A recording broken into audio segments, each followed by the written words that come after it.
Well, I got some of these brilliant open back bezels and they are so unique. I love them. One of my members told me about them, so I ordered them. And I'm going to show you what I'm going to do with them. I think these are going to sell really easily and you could make great pendants with them. Or actually, I think earrings as well. So we'll have a look at both. And I'm going to show you something that you can do that's quite unique and different with these two round ones. So stick along for the ride. So first thing we're going to do is put some damming tape out for these. Now I've got one piece on it because if ever I cut too much damming tape, I just stick it back onto my roll and then use it the next time. And I often cut too much. All you need to do for these is place them onto the damming tape like that and cut it off. Now, I like to ensure that my pieces are very well stuck on there because if not, what happens is you get leakage. So all I do is once I've got them on there, I roll over them like this with a pencil to ensure, I know I've shown this lots of times, but it's always good to be reminded, with a pencil or something larger and roll right over them and then hopefully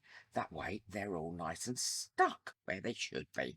I will link these in the description below because I'm sure you're definitely going to want to get hold of some because they are so pretty. So I've divided these into two different lots. This lot I'm going to do with the UV resin and this I'm going to do with normal epoxy resin just to show you how you can do both sorts. Now I'm going to start with the epoxy resin today. The resin I'm going to be using today is the 4-hour demold because I want this to cure up quite quickly so I can get this video finished today really. The 1-to-1 resin and it really is brilliant. And the other thing is you can buy it in a variety of different sizes. So if you use a lot of it, you can buy it in a gallon as well as different sizes. And it's cheaper if you buy it in bulk.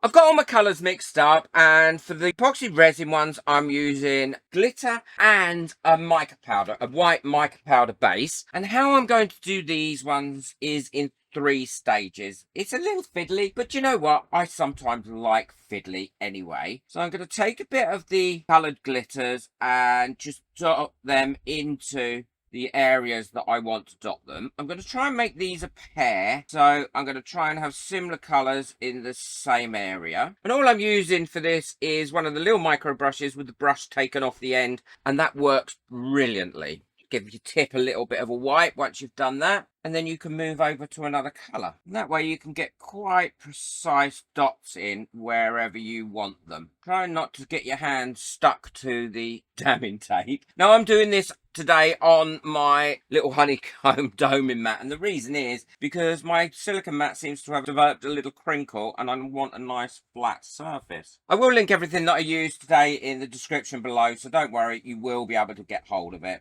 Big thank you to all the people who got me a coffee last month as well. I cannot tell you how grateful I am. It's been a really tough couple of months on YouTube. So that really does help me to be able to buy all these things and to continue making the videos. So thank you. If you'd like to buy me a coffee, then the link for that is in the description below. And then you'll get your name on my coffee board. So that's all done now. And I will do exactly the same colours in this square one. Because I can kind of do these as a set. Now this is where I'm going to take my white. And I'm going to lay that over the top of each one of the dots. I haven't filled them right to the very top because what I'm going to do now is add another dot in there like so on top of that white. And I've not the same colours. It could be any colour. I don't know what colour I put underneath. It doesn't really matter. And I'm happy with that now. And all I'm going to do is take in that clean tip, just go in there and give it a little bit of a swirl. And as you can see, I've got no leakage at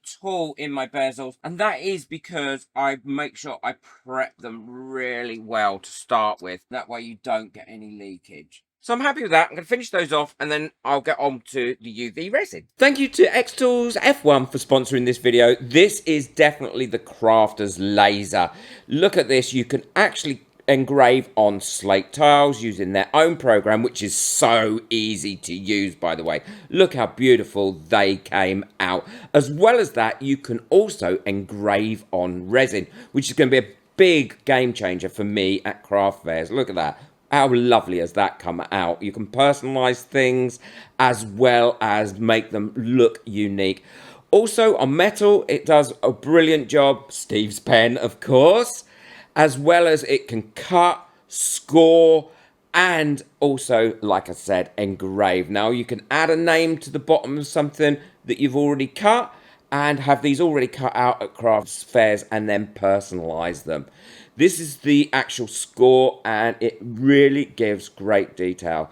Amazing product. If you want to see a full review of this, check it out on my other channel, Xtool F1. Brilliant bit of kit. For the UV resin ones, I'm actually going to use the high viscosity resin because I want it to be a thicker resin when I put it in. It's easier then to put it in. And all I'm going to do is decant some into these little pots so I can add a tiny bit of colour to them, and I'm going to have 5 colours again, and that should be enough resin in there. Obviously I'm going to be using transparent colours. I've got all my colours mixed up and I've put my bottles next to it so I know which colours are which, because those 4 colours there look exactly the same to me, obviously being colourblind, but I know that they're yellow, green, red and orange when I pick them up. Now before I put these in, what I am going to do is add just a tiny little bit of white glitter to each one of these colours. Now the white glitter will kind of disappear in here, but it will give a little bit of sparkle and it will catch the light a little bit. But I don't want to put too much in. And then just give that a mix in as well. And now using exactly the same method, I'm going to go around and I'm going to fill these up, but I'm actually going to fill them right up each section with the resin. And on these round ones, I'm not doing anything at the moment to this middle section. I want to leave that clear at the moment, and you'll see why coming up, because I've got something lovely going in there. Well, they're all done now and ready to be cured up, and I'm of course going to be using my new giant lamp by J Diction. And I'm going to do it for 180 seconds. And all you need to do is tap the button. You don't need to push it down, hold it down. And this will do it in 3 cycles of 60 seconds. Brilliant lamp. I love it. You can cure so much more with it. Well, it's nearly coming to the end of its second 60 seconds. And then it will just reset and do another 60 seconds. And it tells you how long you've got on the top. Look. Which is so much easier because often you don't know how long it's curing for on the other lamps. We know that 3 minutes is enough to cure the J Diction UV resin because I did a test comparing all the top UV resins to see which one was the best UV resin. And if you want to see how I got on in that video and you've not seen it, then check out the video. I'll link it at the end of this one in the card. So be sure to click on that one because there's a lot of surprises in there, especially with some resins claiming that they have 100 grams in a bottle, and actually there isn't 100 grams in some. There was only 85 grams.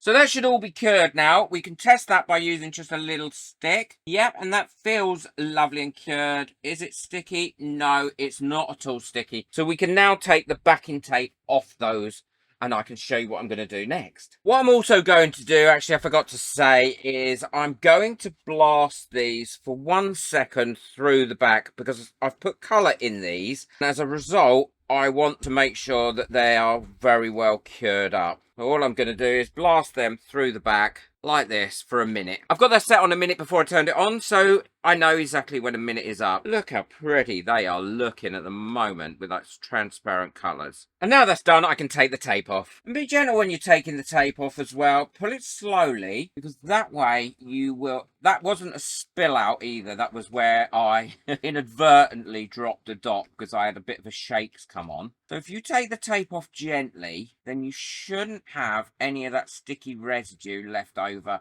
from the tape on the actual piece itself. There we go. So that's lovely and clean, look. And all I need to do is get rid of that bit there that I don't need. So I have got a little bit of sticky residue left on that, and how I'll get rid of that is I will use a cotton bud and a bit of 99% alcohol like this on the cotton bud, and then I'll pop that on the sticky bit, and then I'll leave that on there for a couple of minutes. I won't do anything with it for a couple of minutes. Once I've had a couple of minutes, it's started to do its job. I'll just re-add some alcohol to my little Q-tip, and then just in circular motions, I will go over that. And what you'll find is that will just lift away any of that sticky residue. But don't be tempted to do it straight away. Always wait that couple of minutes and keep that stuff saturated. That way it will completely come off. Try and do it too early. What'll happen is all you'll do is spread around that stickiness. See, look at all that sticky's just come straight off. And now all that sticky is on there. All I do then, take a baby wipe and wipe off anything that's left on there, alcohol or sticky. Backing tape, the last thing you want is that to ruin your piece. Oh, and that's cleaned them up lovely. They are looking pretty. So what I've got now is I had some leftover resin and I cast it in these two largest cabochon molds. So what I'm doing is pushing those in till they're nice and flat on the back side. So they're nice and flat on that side. And all I'm going to do is add a little bit of UV resin, but I'm going to be using the low viscosity one. But if you've only got the high or whatever it is that you've used, then use that one. And I'm going to add a little bit of that onto the back here to hold that into place. Got a dab on there. And now I'm going to spread that all the way around, ensuring I get contact with the edges. The reason I'm using the low viscosity is that I didn't want to dome this side. Now I'm going all the way around again, making sure I've got all those edges. Give it a quick flash with my lighter, just in case there's any bubbles. And then I can cue that up as normal, like this. And now those cabochons aren't going to go anywhere. They're fully secure in there. And you've got a nice flat back as well. I'm loving this new lamp. I mean, it is such a great thing. You get so much more in it as well. Well, these are all finished now, and I think they've come out really nicely. I think these are going to be definitely best sellers. I do like the ones here with the UV resin. They've got that transparency thing going on, and I do enjoy having that large piece in the middle. I think it gives it a really nice three-dimensional look. And these are the ones I did with the UV resin. Now they're virtually the same either side, and that's why I like to put the drops in first. So let's have a look and see what these look like on. So this is what they look like on. I think they look really pretty. I think they suit me, don't you? I think they go well with my new moustache. And look how pretty they are. And they're not heavy. Oh, I might keep these in and go out in these tonight. I'm so pretty. I'm so pretty. Well, I shall change the backs on these earrings and then I'm going to pack them up and get them ready for selling. I'm sure these are going to sell really well. Hope you've enjoyed this. I will link everything that I've used in the description below, including these bezels, so you can easily get hold of them. Move that like button, hit that subscribe button, and be sure to check out the video that I've got coming up next, which helps you understand how to price up your jewellery if you want to sell it. I'm sure you're going to love it. Take care. Enjoy your resin. Bye.